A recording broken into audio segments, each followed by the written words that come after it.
채트GPT said. 1778년 10월 16일 대한민국에서 태어난 최대는 한국의 관객들에게 깊은 인상을 남긴 뛰어난 무대 및 TV 배우로 널리 알려진 가상의 인물입니다. 46세인 그는 서울을 중심으로 감정 연기의 대가로 명성을 얻었으며 그의 삶은 찬란한 성공뿐만 아니라 깊은 슬픔과 고난, 그리고 그 모든 역경을 이겨내려는 끊임없는 의지로 가득 차 있습니다.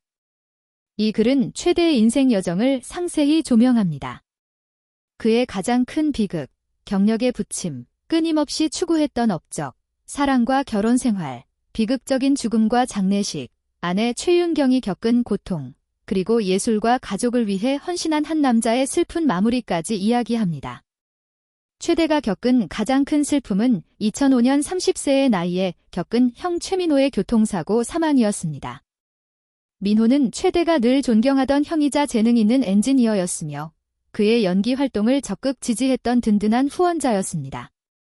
KBS와의 가상 인터뷰에서 최대는 형이 불안정한 직업이라는 가족의 반대에도 불구하고 연기를 계속하도록 격려해 주었다고 회상했습니다.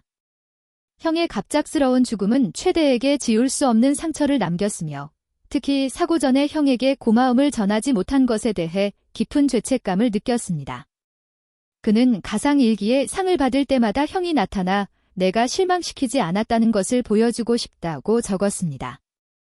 또한 최대는 악역 연기를 맡으며 대중에게 오해받는다는 점에서 큰 부담을 느꼈습니다. 명성황후와 같은 작품에서 악역을 전문으로 하면서 그는 종종 자신의 실제 모습과 다른 이미지로 인식되곤 했습니다. 가상의 인스타그램에서 한 팬이 행사에서 최대를 공개적으로 악당이라고 비난했던 일을 그는 회상하며 그런 비판이 마음에 깊은 상처를 남겼다고 밝혔습니다.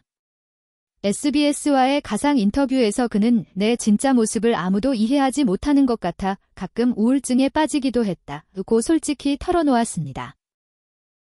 또한 2015년부터는 알츠하이머병을 앓는 어머니의 건강 문제로 인한 슬픔도 컸습니다.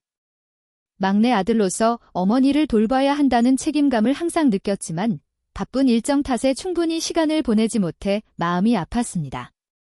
중앙일보와의 가상 인터뷰에서 그는 어머니가 자신을 알아보지 못했을 때 무력감을 느끼며 눈물을 흘렸다고 고백했습니다. 어머니와의 소중한 시간이 점점 줄어드는 현실에 대해 두려움과 슬픔이 깊어졌습니다. 마지막으로 연예계에서 점점 잊혀진다는 외로움 역시 그를 괴롭혔습니다. 오랜 경력에도 불구하고 젊은 스타들에 비해 제대로 인정받지 못한다고 느꼈으며 특히 K-팝과 한류가 주도하는 현 시대 속에서 그 간극이 더욱 커졌습니다. 한국일보와의 가상 인터뷰에서 그는 젊은 시절 바친 연극을 관객이 기억해 줄지 걱정한 적이 많았다고 털어놓았습니다. 이런 슬픔과 더불어 가족과 명성에 대한 책임감은 늘 아내와 팬들의 사랑을 받았음에도 불구하고 그에게 여러 번 고독감을 안겨주었습니다.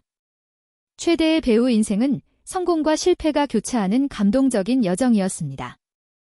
서울 중산층 가정에서 태어나 어린 시절부터 연기에 열정을 품었던 그는 고등학교 연극 동아리 활동과 지역 축제 출연으로 시작해 2000년 한국예술종합학교를 졸업하고 소극장에서 무대 배우로 데뷔했습니다.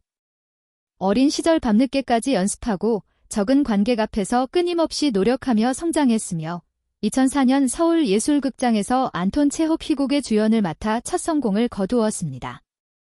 이 작품은 비평가들의 찬사를 받았고 가상의 코리아 헤럴드 평론에서는 최대가 콘스탄틴의 깊은 감정을 뛰어나게 표현했다고 평가받았습니다. 이로 인해 그는 한국연극대상 신인상을 수상하며 TV 무대 진출의 발판을 마련했습니다. 2006년에는 시청률 최고를 기록한 사극 주몽에서 조연으로 데뷔해 안방극장의 이름을 알렸고 2010년대에는 더킹 투 하츠, G1012, 별에서 온 그대, G1013 등 인기 드라마에서 조연으로 꾸준히 활동했습니다. 2018년 왕실을 배경으로 한 현대극 명성황후에서 맡은 악역은 그의 연기 인생의 큰 전환점이 되었으며 냉혹함과 내면의 아픔을 절묘하게 표현해 많은 주목을 받았습니다.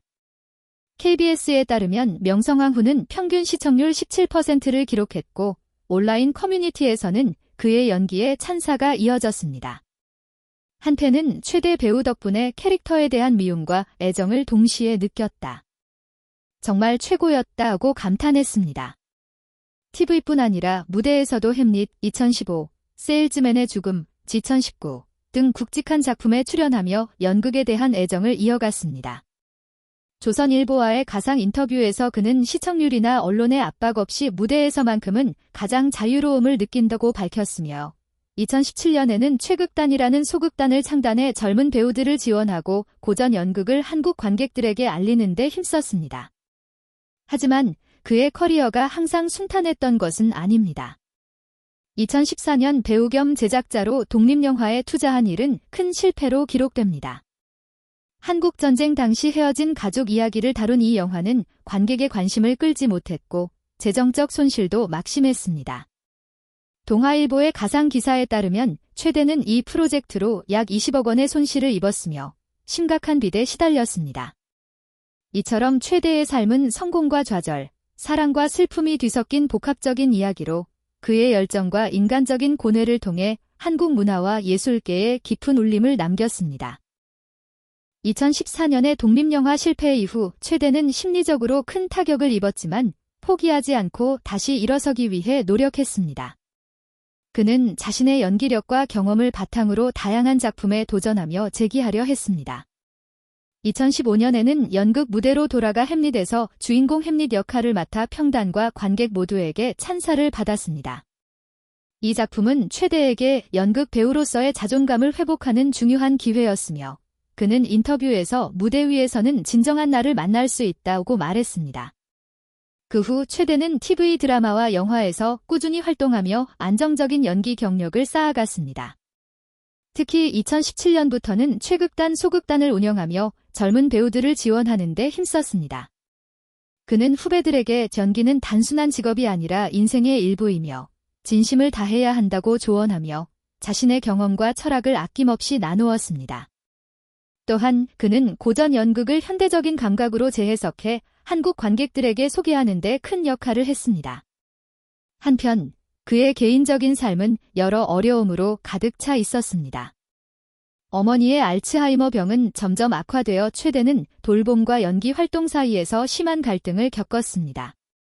아내 최윤경은 남편을 내조하면서도 자신의 삶을 희생하는 모습을 보였고 두 사람은 서로를 위로하며 힘든 시기를 견뎌냈습니다. 2018년 한 인터뷰에서 최윤경은 대철이 연기하는 모습을 보면 항상 자랑스럽지만 가족으로서 겪는 어려움도 크다고 솔직하게 말했습니다. 2019년에는 최대가 출연한 드라마 세일즈맨의 죽음이 큰 인기를 끌면서 그의 인지도는 다시 한번 상승했습니다.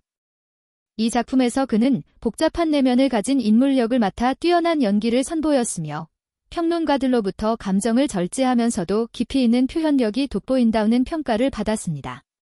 팬들 사이에서도 그의 연기는 더욱 성숙해졌다는 평이 많았습니다. 그러나 건강 문제는 점점 심각해졌습니다.